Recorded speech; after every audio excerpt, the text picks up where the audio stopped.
Hola amigos y amigas, bienvenidos a nuestro programa Cayetanamente, un programa donde nosotros difundimos diferentes temas sobre salud mental. Soy Dani Araujo, psicóloga y docente de la Universidad Peruana Cayetano Heredia. Y hoy voy a tener el gusto de conversar sobre un tema que está sumergido dentro del contexto escolar. Muchas veces consideramos importante que los escolares tengan un buen desempeño, pero también es importante saber si el clima que estos tienen dentro del ámbito escolar repercute en este desempeño. Y para poder conversar sobre ello y conocer cómo la salud mental podría estar relacionado con el clima escolar, el tema de hoy es clima escolar y salud mental. Y tenemos como invitada a la doctora Elena Saona Beteta, quien es especialista en psicología educativa con una amplia experiencia, es presidente del Comité de Psicología Educativa del Colegio de Psicólogos del Perú, egresada de nuestro doctorado en psicología en nuestra casa de estudio, a quien ya le damos la bienvenida. Bienvenida, Elena, gusto tenerte aquí y sobre todo para conversar sobre lo que es el contexto escolar y, ¿no?, el clima escolar. ¿Qué entendemos por clima escolar? Bien, gracias por la acogida, doctora Dani. Y bueno, vamos al tema, bueno, ¿qué se entiende por clima escolar? Es todo lo que serían las características organizativas de una institución educativa que permiten articular los diferentes actores en torno a lo que sería el eje principal de toda esta tarea, que son los estudiantes. Aquí tenemos varios actores que son padres de familia, directivos, docentes, tutores y los mismos estudiantes. Entonces, el contexto, cuando hablamos de clima escolar, hablamos de esta atmósfera relacionada con diferentes elementos que tienen repercusión con el alumno. Claro, es que el clima escolar, si nosotros hacemos una analogía con lo que sería la cultura organizacional, el clima escolar tiene bastante relación con ello. Estamos hablando no solamente de la interacción entre los actores, sino también una serie de valores, de objetivos que esa institución tiene, ¿no? En este caso, la institución educativa. No solamente tiene estas interacciones que son brindadas por la normativa, qué es lo que hace el director, los coordinadores, etcétera, sino también cómo esto se va articulando en la convivencia diaria y en búsqueda de cumplir este objetivo, que finalmente es, por un lado, el interés superior del niño y del adolescente, y por otro lado, el lograr con éxito el proceso de enseñanza-aprendizaje. Qué importante lo que menciona en relación a la convivencia escolar. Esa convivencia que muchas veces se ve relacionada por cuánto y de qué calidad aprenden los escolares, ¿no? Entonces, hay factores que están relacionados con este aprendizaje, pero asociado a esta convivencia escolar. Claro, el tema de convivencia escolar hoy en día se ha hecho mucho más, vamos a decir, vigente por el tema de el incremento, o sea, incremento altísimo de los casos de acoso y violencia escolar. De tal manera que hay inclusive una ley específica, ¿no? La ley número 29719 fue promulgada el año 2011, que es una ley que promueve la convivencia escolar en las instituciones educativas, tomando en cuenta que si no hay una adecuada convivencia escolar, esto va a afectar a todo el proceso y efectivamente va a afectar al clima escolar, ¿no? Muchas veces se ha entendido de que cuando el alumno, niño o adolescente llega a clase, es más factible recepcionar el aprendizaje cuando éste se siente bien, cuando está motivado, cuando de pronto tiene una cercanía con sus pares, ¿no? Y hay de repente otros factores que podrían estar asociados con su salud mental, donde ya esto queda de lado. Bueno, hay investigaciones en las que ya se ha visto desde el punto de vista de la neurociencia, lo que diríamos neuroeducación, que hay una relación entre lo que sería un ambiente relajado, donde haya calma, seguridad y una predisposición para el aprendizaje. Dentro del punto de vista de la neuroeducación, si es que hay un ambiente de estrés, se estaría afectando algunas estructuras, algunos sistemas del sistema nervioso que finalmente redundarían en una dificultad para captar la información, sobre todo a nivel de los procesos de atención y memoria. Eso viéndolo desde el punto de vista de la neurociencia, pero si nosotros lo asumimos solamente desde la perspectiva psicológica, podemos también identificar la parte, el aspecto socioafectivo o lo que se llama socioemocional. Si no tenemos a un niño, a un adolescente que esté estable, que se sienta seguro, con un mensaje de autoeficacia, es decir, con la capacidad de poder realizar las actividades que el docente le propone, va a ser bien difícil que esté predispuesto para el aprendizaje. Y no solamente que es predispuesto para el aprendizaje, sino también para obtener un buen desempeño. Un elemento clave, por ejemplo, que no se toma en cuenta, ya sea desde el punto de vista de los mismos psicólogos que trabajan en escuelas, como desde el punto de vista de los profesores, es este constructo de Albert Bandura de autoeficacia. O sea, la concepción que tiene la misma persona de que va a ser capaz de poder realizar la tarea, el reto o el desafío que se le propone. Y esta seguridad le va a llevar a enfrentar nuevas metas, a proponerse metas. Claro. ¿No? Al poder realizar esas metas que le propone, eso le va a dar una mayor autoeficacia que le va a contribuir a enfrentar nuevos desafíos. Es más, la misma persona proponerse nuevos retos que emprender. Entonces, por ejemplo, ese concepto, ese constructo es central para la psicología, también para la educación, pero lamentablemente no es muy trabajado hoy en día dentro de lo que serían los entornos educativos. Claro, sí. Porque de repente no se visualiza el compromiso que tiene que una persona no tenga, ¿no? Un estudiante no tenga un nivel esperado, por lo menos de autoeficacia, ¿no? Sí. Entonces, lo que pasa, bajos, doctora, es que también hay mucha atribución. O sea, también hay estilos atribucionales dentro, o sea, ahorita estoy tratando de concentrarme mucho en lo que sería el aporte de la psicología, que se entiende como una atribución, es decir, yo a qué, vamos a decir, cuál sería la causa para mí como persona de que un hecho determinado se dé. Entonces, trasladando eso al ámbito educativo, muchos docentes atribuyen que el bajo rendimiento de sus alumnos se debe a que o bien tienen un problema a nivel cognitivo o bien que en la casa no los apoyan. Son dos, ¿no? Una dicotomía. No es buen alumno porque no estudia, o bien no se empeña, o bien en la familia son descuidados. Vamos a decir que eso hemos ido arrastrando hace tiempo, ¿no? Entonces ya se cierran en esas atribuciones y no van más allá para descubrir ¿qué más puede haber? Puede ser cierto que efectivamente hay esas dos causas, pero esas dos causas tienen otras causas detrás. E inclusive esas mismas causas pueden estar interactuando, haciendo el fenómeno mucho más complejo. Y entonces la respuesta de la institución educativa, por lo mismo, tiene que ser más compleja, ¿no? Y además, no tan simple como simplemente decir, no, es que tiene problemas de aprendizaje, al psicólogo, no, es que tiene problemas de conducta, que vaya al puesto de salud mental. Esas son respuestas bastante simples. Un hecho tan complejo como el hecho educativo requiere respuestas más complejas, ¿no?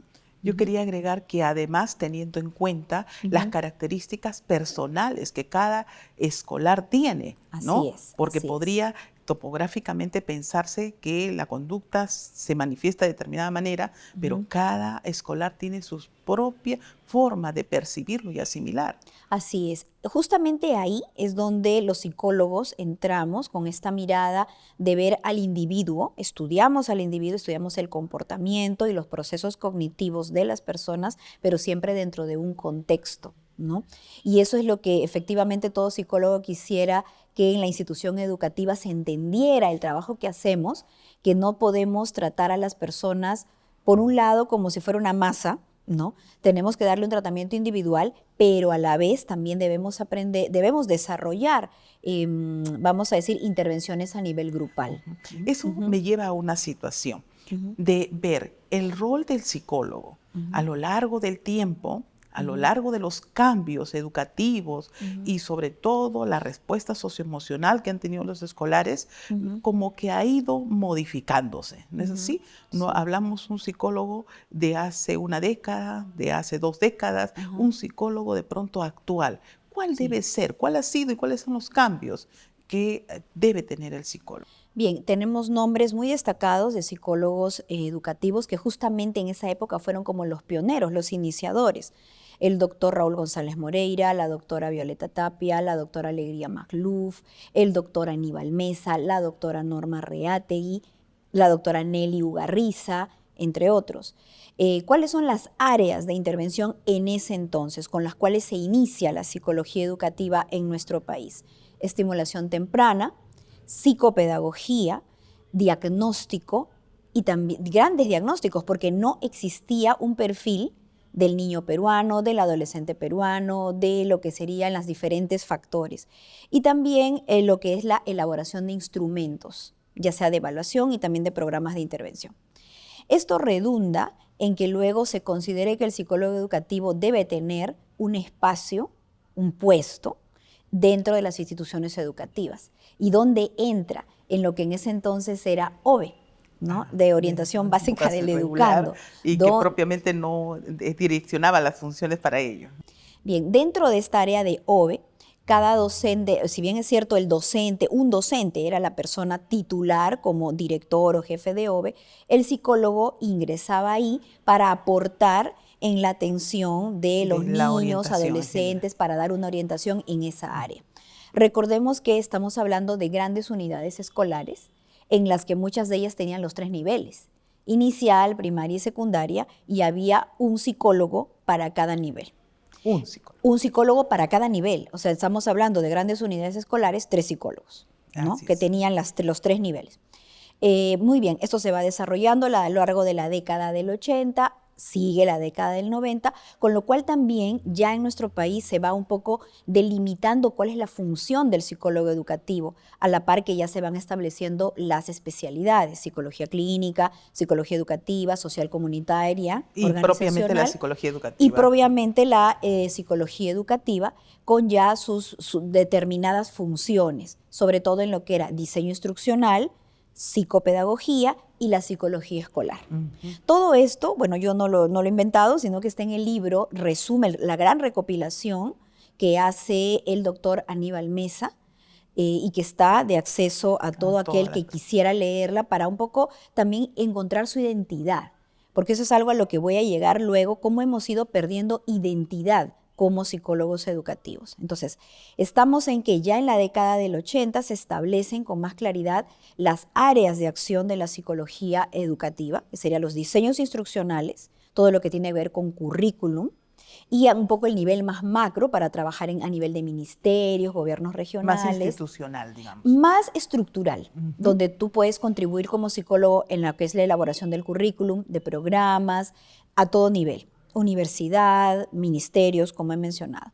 Luego lo que sería psicología escolar, donde el psicólogo interviene, como su nombre lo dice, en instituciones educativas, en lo que viene a ser tutoría, intervenciones, que puede ser una institución educativa de cualquier nivel, ya sea básica regular, básica alternativa o superior. Y luego tenemos el tema de la psicopedagogía, que estaría sobre todo orientada a lo que ya son los programas de intervención propiamente dichos y lo que son la elaboración y diseño de pruebas, ¿no? Entonces ya teníamos eso.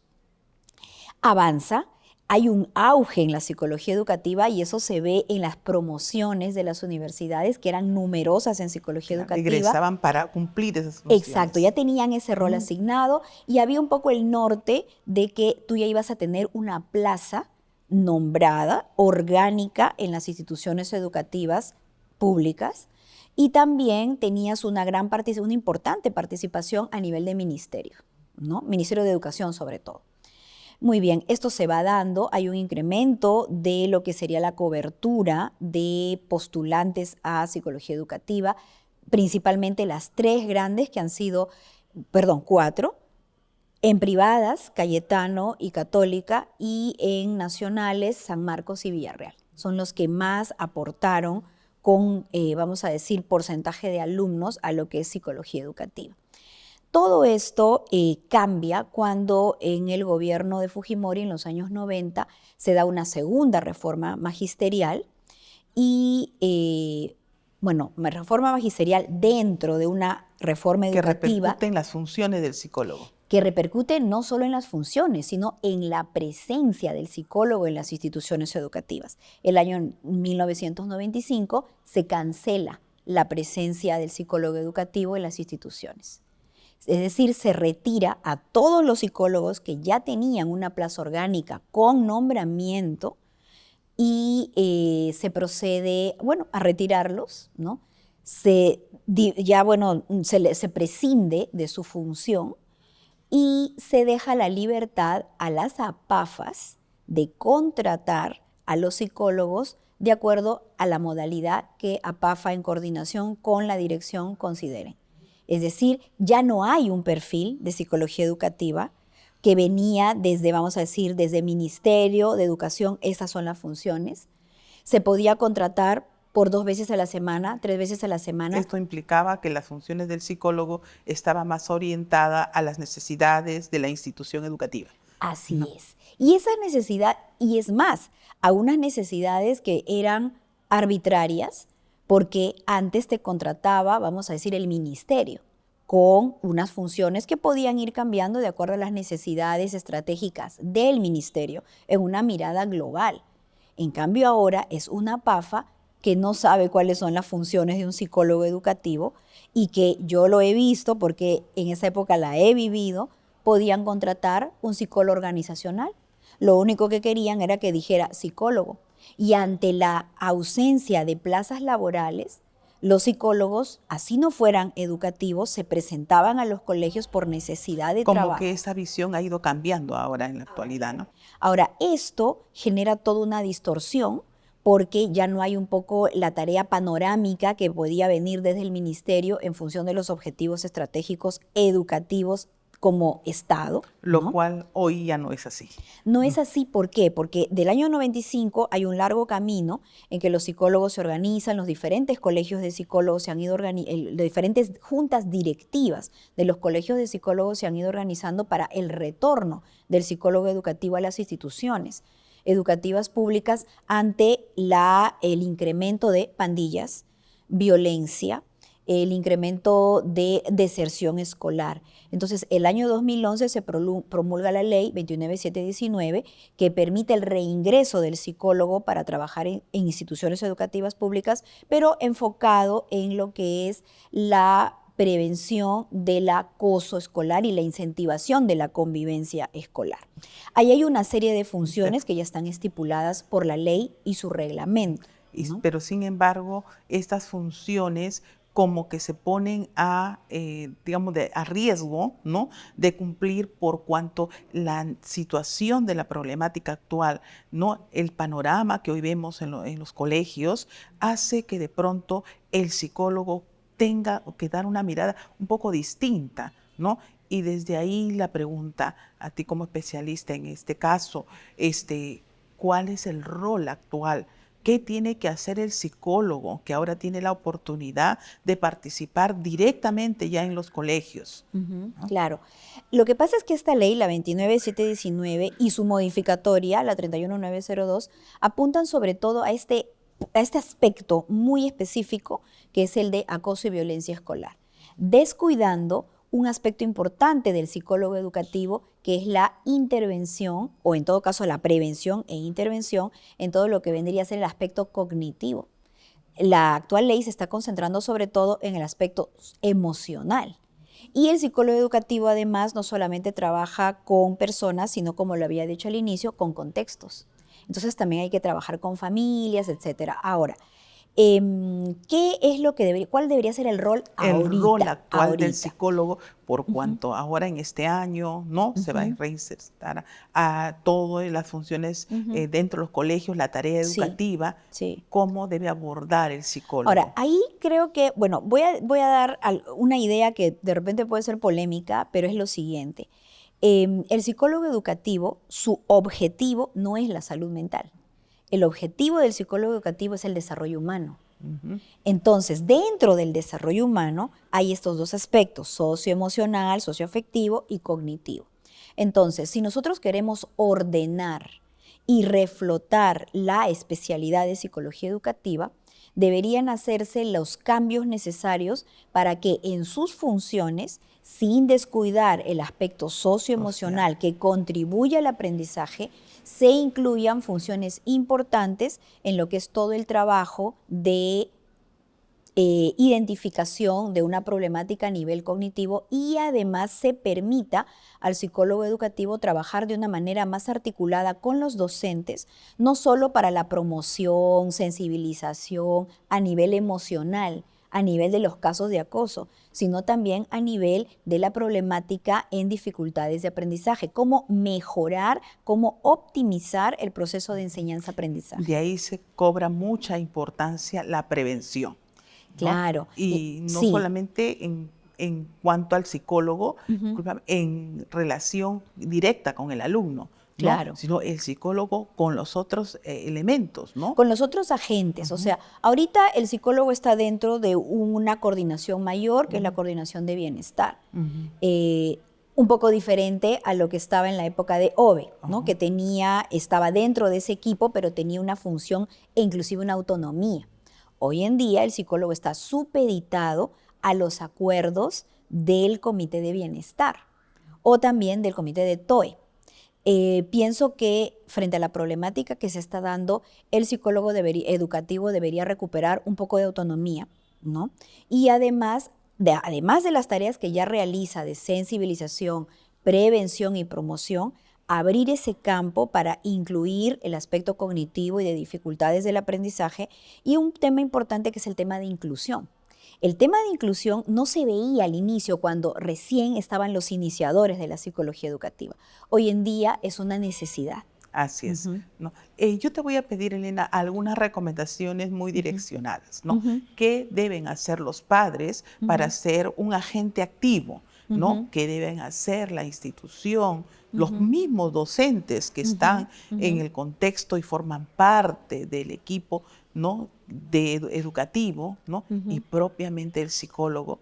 ¿Qué recomendaciones? Ya. En cuanto a lo que vendrían a ser los directivos, que son los que finalmente, vamos a decir, validan que ingrese, que se contrate a un psicólogo educativo, buscar ese perfil, psicólogo educativo, que tiene ya no solamente la formación desde pregrado en esa especialidad, sino también que tiene experiencia en colegio, porque no es lo mismo trabajar en un centro de salud, en una comunidad, haciendo, vamos a decir, campañas, que trabajar como psicólogo educativo donde tienes que articular redes, donde tienes que trabajar con docentes, padres de familia, autoridades, niños, adolescentes. O sea, que tengan especialidad que tengan y la experiencia. especialidad, que tengan la especialidad y la experiencia. Eso es clave al momento de decidir a quién voy a contratar. ¿Y Por los otro, padres? sí, en cuanto a los padres de familia, hay que trabajar de manera unida con el psicólogo. Es un error cuando a veces los padres de familia dicen psicólogo y consideran que el psicólogo tiene magia en las manos y hace así y todos los problemas se solucionan. Los psicólogos hacemos un diagnóstico psicoeducativo o un diagnóstico situacional de la institución educativa y de los alumnos y podemos dar una serie de recomendaciones. Pero si los padres de familia no contribuyen, no colaboran, no cambian los estilos de crianza, no brindan apoyo en hábitos de estudio, no coordinan con los docentes, ninguna de las intervenciones que nosotros recomendemos va a dar resultado. Y eso va a redundar en que se piense que el psicólogo no es eficaz, que el psicólogo no está preparado, y no es así. Estamos preparados, podemos dar buenas recomendaciones, pero si finalmente no lo ponen en práctica los padres de familia, eso no va a resultar. Entonces estamos frente a una posibilidad de éxito, de aprendizaje, de éxito de salud mental en los estudiantes. Ahora, ahí quería agregar, faltaba lo de los docentes. En caso de los docentes, tener apertura. El psicólogo no ha venido a competir, el psicólogo ha venido a trabajar en equipo, ¿no? Dentro de la institución educativa. El psicólogo además no solamente de repente va a aportar al docente en cuanto a la misma salud mental del docente, sino que va a contribuir al proceso de enseñanza-aprendizaje. Muchas veces como psicólogos queremos entrar a los salones para poder hacer observación de conducta y los docentes no nos dejan entrar pensando que vamos a ir a cuestionar sus estilos de enseñanza.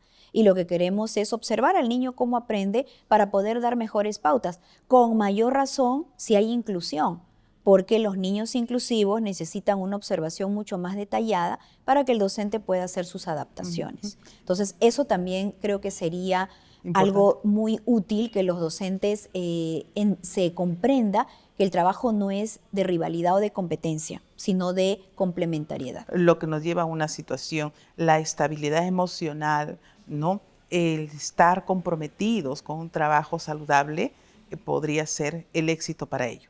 Elena, te agradecemos muchísimo por esta oportunidad. Sé que estas recomendaciones van a ser escuchadas por quienes están comprometidos, que es la mayoría de las personas, de alguna manera tienen una relación con un estudiante, ya sea inicial, primaria o secundaria. Muchísimas gracias. Gracias, doctora. Bien, hemos tenido la oportunidad de escuchar a la doctora Elena Saona, quien es especialista en psicología educativa y desde ya nos da una mirada que va a hacer recomendaciones importantes para cuidar la salud mental de nuestros escolares. Muchísimas gracias. Síganos viendo en nuestro canal digital cayetano.plus y escucharnos por Spotify.